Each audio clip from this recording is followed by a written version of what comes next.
Hello, good morning मैत्रिणींनो. Actually morning नाही आहे, आता ही दुपार आहे. म्हणजे काहीतरी 12 वाजले असतील. तर मी ना खाली जाऊन सगळ्या भाज्या वगैरे आणलेल्या आहेत. म्हणजे आता आहे आज सोमवार. तर आता मला 2 दिवस भाज्या लागतील. बुधवारचं बुधवारी बघता येईल. तोपर्यंत ना मला 2-4 टाईम तर मला भाज्या पाहिजेलच आहेत ना. त्यासाठी सगळ्या मी थोड्याशा भाज्या आणलेल्या आहेत. तर इथे ना पालक आहे, कोथिंबीर, पुदिना आणि लिंब घेतलेली आहेत. एका पिशवीत एका भैय्याकडनं घेतलेली आहेत. नंतर दुसरीकडे जाऊन मी पाव किलो गाजर आणि पाव किलो काकडी घेतलेली आहे. आणि आता कसं गरमी चालू होईल ना, तसं तसं सगळं म्हणजे सगळं थंड थंड खाण्याचं दुपारचं सगळं तेच प्लॅन असणार. जसं सलाड जास्त असेल, ताक असेल, दही असेल किंवा माझ्याकडे मोस्ट ऑफ ना उडदाची डाळ वगैरे बनते. ती जरा थंड असते पोटाला असं म्हणतात, पण मला काही एवढं वाटत नाही की उडदाची डाळ थंड असते म्हणून. मला कन्फर्म माहिती नाही. तर आज मग टोमॅटो वगैरे पण संपले होते, ते घेऊन आलेली आहे. ताक घेऊन आलेली आहे की जेणेकरून मस्तपैकी ह्याच्यामध्ये पातळ थोडंसं जेवढं ताक असतं ना तेवढं अर्धा पिशवी मी परत थोडंसं पाणी घालते मस्तपैकी. आणि जेवढं पातळ बोलतात ना ताक प्यावं तितकं चांगलं असतं. तर मस्तपैकी ते आता मी ताक करेल. आणि आज जेवणामध्ये मी बनवणार आहे टोमॅटोची कढी आणि पिवळा भोपळा आहे ना त्याची भाजी करणार आहे. आणि जी आता भेंडी बाजूला ठेवलेत ना ती मी संध्याकाळी बनवेल. त्यासाठी ना मी आता ही बाजूला ठेवणार आहे की जेणेकरून माझ्या लक्षात पण राहील की संध्याकाळी भेंडी करायची आहे. त्यासाठी मग धुवून वगैरे ती एका साईडला मी कपड्यावरती सुकत घालेल म्हणजे त्याचं पाणी पूर्ण गेलं पाहिजे ना त्याच्यासाठी. तर आता हे सगळं जेवढं मी सामान आता बाहेर काढलेलं आहे ना तेवढं सगळं आता आतमध्ये ठेवते. दूध आणि ताक पहिला आतमध्ये ठेवलेलं आहे. आणि हाताबरोबरच ना मी तुम्हाला गाजर दाखवलं ना, गाजर आणि काकडी त्यातलं एक एक ठेवलं, त्याचं सलाड बनवणार आहे. आणि बाकीचे मी सगळे फ्रीजमध्ये ठेवलेले आहेत. जेवढं पण कोथिंबीर वगैरे ते मी नंतर साफ करेल, पालक वगैरे, कारण की मला पालक ना मी उद्या बनवेल. आज मी टोमॅटोचीच कढी बनवेल. तर आता मी जो मिरची आणि कढीपत्त्याचा डबा काढला आहे ना त्यातलं आत्ता जेवढं मला फक्त कढीपत्ता फोडणीसाठी आणि हे घेतलेलं आहे ना मिरच्या, ते भाजीसाठी घेतलेल्या आहेत. तर इथे मी भोपळा आता काढून घेतलेला आहे की मला तो साफ वगैरे करून मी इथला भाजी बनवायला घेईल. आणि हे आता आहे ना ते साईडला ठेवते की मला पालक वगैरे पण उद्याला पाहिजे, पण साफ करून ठेवली की मला पटापट होईल. कारण का आता माझे ऑर्डर्स वगैरे चालू होतील. आज पण मला ऑर्डरला जायचं आहे. तुम्हाला दाखवेल की पुढची ऑर्डर कशी आहे. आणि ती माझी बहिणीची मुलगी सिद्धी आहे ना तिच्याबरोबर मी ऑर्डरला जाणार आहे. म्हणजे साईड म्हणून जाणार आहे, कारण का साडी ड्रेपिंगचं काम मला करायचं आहे. ती मेकअप आणि हेअरस्टाईल करेल. तर पुढे तुम्हाला बघायलाच मिळेल की मेकअप हेअरस्टाईल वगैरे कसं झालेलं आहे. आणि त्याच्यानंतर ना आता सगळं हे जे सामान आहे ते मी बाजूला काढून ठेवलं आहे. जे मला आत्ता लागेल ना ते सगळं काढून ठेवलेलं आहे. आणि जे नंतर साफ करण्याचं आहे ते मी एका साईडला पिशवी करून ठेवलेली आहे. तर इथे माहिती आहे भोपळ्यामध्ये बिया असतात, मगज बी बोलतात, जे आपण खूप ड्रायफ्रूट्समध्ये वगैरे पण यूज करतो. तर ते ना असं जसं सुकतात ना तेव्हा ना ते फोडून खायला खूप मस्त वाटतात ना. तर ह्यातले बिया आहेत नाही बघा हे, ते ना थोडेसे मी काढून ठेवणार. थोडेसे म्हणजे बऱ्यापैकी मला मिळालेले. पण ते नंतर मला समजलं जेव्हा दुपारच्या नंतर मी बघितलं ना आणि हा पाण्याचा हंडा आहे ना माझा तो ना गरम आहे. तर त्याच्यावरती मी ना सगळ्या त्या बिया ठेवल्या होत्या. पण ना काही मी थोड्या टायमाने म्हणजे जेवण वगैरे झाल्यानंतर थोडंसं संध्याकाळी बघितलं ना तर त्या ना खूप कवळ्या होत्या. म्हणजे अगदी ते सुकल्या होत्या, वरून पूर्ण कवर सुकलं होतं, पण ना त्याचं जे आतमधलं गर असतो ना तो असा पाण्यासारखाच होता. तर आता ना मी टोमॅटोची कढी बनवायची आहे म्हणून मी टोमॅटो बॉईल करून घेतलेले आहेत. त्याच्यामध्येच माझ्याकडे ना ओला नारळाची वाटी होती, पण ती ना काय होते माहिती आहे ना अशी थंड खूप, म्हणजे फ्रीजमध्ये खूप टाईम होती ना म्हणून ती पूर्ण अशी आकसली होती. जेणेकरून मी ना त्याचं खोबरं आहे ना किसू शकत नाही. तर मी ना सगळं तो पूर्ण काढला आणि जे टोमॅटो बॉईल होत होते ना त्याच्यामध्येच मी तो घातलेला आहे. सगळे तुकडे केलेले आहेत नारळाचे आणि त्याच्यामध्येच घातलेले जेणेकरून ते नरम होतील. आता पहिला काय केलं, बॉईल टोमॅटो ते थंड होईपर्यंत मी आता भाजीला फोडणी घालून घेणार आहे. तर इथे ना सगळं शिफ्ट केलेलं आहे. म्हणजे टोमॅटोची कढी, म्हणजे जे टोमॅटो बॉईल होत होते ते काढलेत, भात तिकडे गेला आणि आता कढई घातलेली आहे आणि भाजी फोडणीला घालते. तर इथे पहिला ना हे राईचं तेल आहे. म्हणजे मोस्ट ऑफ ना मी तेल असे चेंज करत असते. एक तर राईस ब्रेन, सनफ्लावर आणि इथे हे राईचं तेल, असं मी ना 3 प्रकारचे तेल ना कायम कंटिन्युअसली यूज करत असते. म्हणजे कधी कधी मच्छीला पण मी राईचं तेल वापरते, कधी कधी कोणत्या कोणत्या भाजीला वगैरे राईचं तेल वापरते. बाकी कंटिन्यू माझा सनफ्लावर आणि राईस ब्रेन असतो ना तो माझा अल्टीपल्टी होतच असतो. तर इथे भाजीच्या फोडणीसाठी मी राई जिरा घातलेला आहे, कढीपत्ता आणि 4-5 अशी लांब लांब मिरच्या कट करून घेतलेत ते घातलेत. छान मस्तपैकी ना तडतडल्याच्या नंतर मिरची, राई जिरा, कढीपत्ता, त्याच्यानंतर मी इथे कांदा घातलेला आहे जो लांब लांब चिरलेला आहे. मस्तपैकी तो पण छान असा ना तेलात परतून घेतलेला आहे आणि याच्यामध्ये हळद घातलेली आहे थोडीशी, बाकी कुठलेच मसाले जाणार नाही. तर इथे छान असं मस्तपैकी पूर्ण हा तेलामध्ये ना कांदा आणि जो आता मी टाकलेला हळद आहे ना छान तेलामध्ये परतून घेतलेली आहे. आणि आता मी ह्याच्यामध्ये जे क्यूब केलेले आहेत ना भोपळ्याचे ते मी याच्यात घातलेले आहे. मला असं वाटतं आहे, मला आठवत नाही आहे आणि मी व्हिडिओ पण चेक केला, पण मला असं वाटतं की कदाचित मी आधीसुद्धा भोपळ्याची भाजी तुमच्याबरोबर रेसिपी शेअर केलेली आहे. तर आता मस्तपैकी म्हणजे ह्याच्यामध्ये ना काहीच घालत नाहीत जास्त. तर आणि अशी साधी सिंपलच ही भाजी खूप छान म्हणजे आणि ह्या सीझनमध्ये तर ही खाल्ली ना तर म्हणजे पोटाला थोडंसं हलकं आणि थंड, जड नसते ना भोपळ्याची भाजी, त्यासाठी ही भाजी बनवली जाते.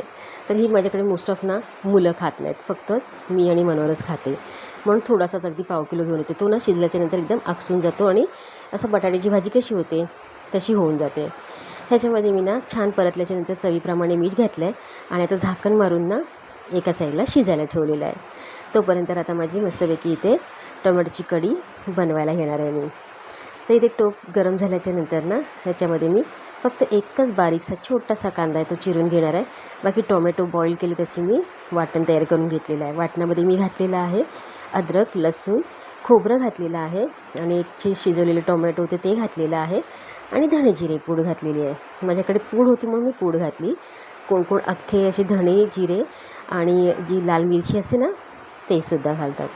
तर छान ते मी मिक्सरला बारीक करून घेतलेला आहे. ते डबा दिसतोय ना आपला भाताचा डबा, जो कुकरचा डबा असतो, त्याच्यामध्ये सगळं वाटण मी काढून घेतलेलं आहे. आणि आता फोडणीसाठी ना फक्त हे कढीपत्ता आहे ना तो कढीपत्ता, राई, जिरा एवढंच घालणार आहे.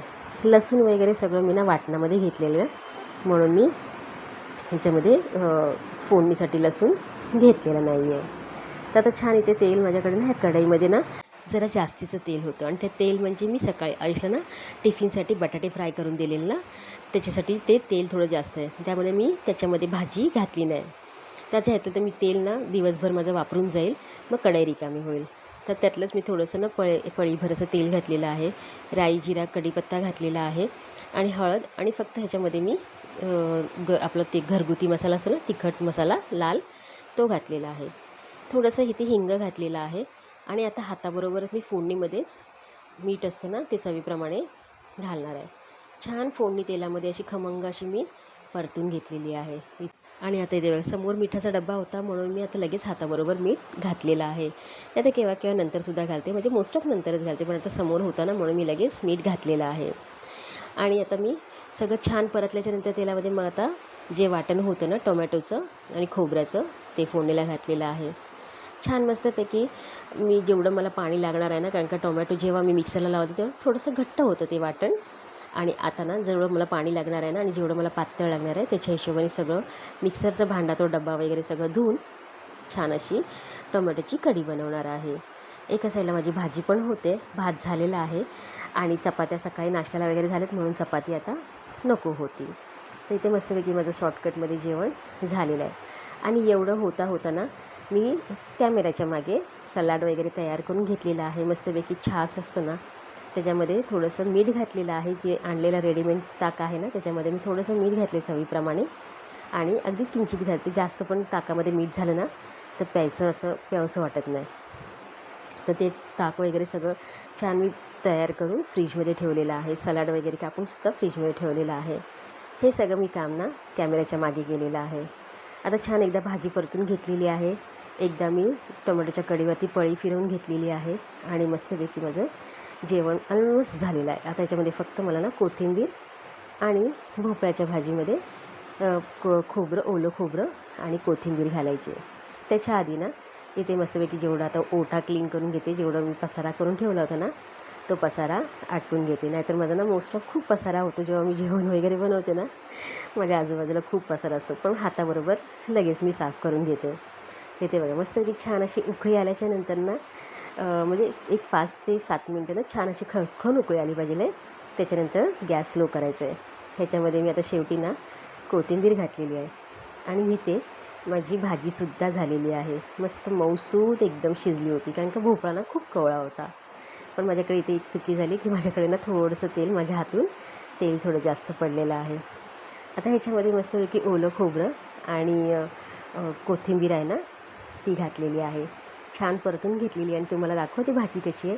पहिल्यांदा मी भाजी उचलली ना, तर ह्या ना जो स्पॅच्युला आहे ना प्लास्टिकचा हा, त्याच्यावरती भाजी राहतच नव्हती. लगेच सरकते ती. मग मी दुसऱ्यांदा जी घेतली ना ती व्यवस्थित घेतली आणि मस्त माझी भाजी खूप छान झालेली होती. टेस्टी पण झालेली आणि दिसायला पण खूप छान दिसत होती. चला, तर इथे माझं मस्तपैकी भाजी आणि जेवण सगळं झालेलं आहे. तर इथे बघा सलाड आहे आणि टोमॅटोची कढी, भात, भोपळ्याची भाजी आणि ते ग्लासमध्ये थंडगार असं ताक घेतलेलं आहे. त्याच्यानंतर ना जेवण वगैरे झाल्याच्यानंतर मी चालली होती सिद्धीबरोबर, जिकडे माझी ती मेकअप आणि हेअरस्टाईल करणार होती आणि तिला साडी ड्रेपिंगची हेल्प पाहिजे होती, म्हणून मी तिकडे चाललेली. आणि इथे समोर दिसतोय ना, आम्ही स्टॉपवर खूप उशीर उभं होतो. मला काय बस लवकर मिळाली नाही. जेव्हा मी रिक्षा बुक करायला लागली तेव्हा बस आली तितक्यात. मनोहर गेला त्याच्या बहिणीकडे आणि म्हणजे चारकोपला, आणि मी इथे आली सिद्धीकडे. सिद्धीने तिला ना मेकअप आणि हेअरस्टाईल करून घेतलेली आहे. मी गेल्या ना तिचा मेकअप ऑलमोस्ट झाला होता आणि हेअरस्टाईल चालली होती. तर मी तेव्हा लगेच शूट करायला, कारण का मी बसली, थोडं पाणी वगैरे घेतलं, तर तिचं ना शूट करायचं थोडंसं राहिलं होतं. मग इथे ना मी साडी वगैरे तिला नेसवून घेतली आणि बाकीची जे तिला सगळं हे फुलं वगैरे डेकोरेट करायचं होतं ना, हेअरस्टाईलचं जे डेकोरेशन करायचं होतं ते तिने करून घेतलं. साडी 2 वेळा नेसवायची होती. एकदा आत्ता जेव्हा ओटी वगैरे भरायची असते ना, त्याचे पहिल्या साडी नेसायची असते ती, आणि नंतर मग हिरवी साडी. तर इथे तुम्ही सिद्धीचा हा सगळा पसारा आहे. सगळं तिने सगळं बेडवरती मांडून ठेवलेलं आहे, कारण का फटाफट आणि खूप सारे प्रोडक्ट असतात ना, ते सिलेक्ट करायला खूप टाईम, म्हणून पसारा करून ठेवलेलं असतं असं, आणि त्याच्यामधून ते जसं पाहिजे तसं यूज करते. तर हा पहिला तिचा लूक होता. आणि नंतर ना हॉलवर गेल्याच्यानंतर तिची ग्रीन साडी चेंज झालेली होती. मुलीचं फेस आहे ना, त्याच्यावरती खूप पिंपल्स वगैरे होते आणि थोडासा डार्क टोन होता तिच्या स्किनचा, म्हणून ना खूप डिफिकल्ट गेलं म्हणजे हे मेकअप वगैरे करायला. पण छान मेकअप झाला होता. हेअरस्टाईल पण कर्ल केले होते, टोन केले होते. शेवटी मस्तपैकी तिची मेकअप वगैरे झाल्याच्यानंतर, साडी वगैरे नेसवल्याच्यानंतर, मग हा तिचा होणारा नवरा आहे. त्याला थोडंसं सिद्धीने टचअप वगैरे केलं आणि ती लोकं फायनली त्यांच्या स्टेजवर गेले आणि आता आम्ही निघालेलो आहोत घरी जायला. चला, तर आजचा व्लॉग मी इथेच थांबवते. परत भेटूया नवीन व्लॉगसोबत. तोपर्यंत बाय.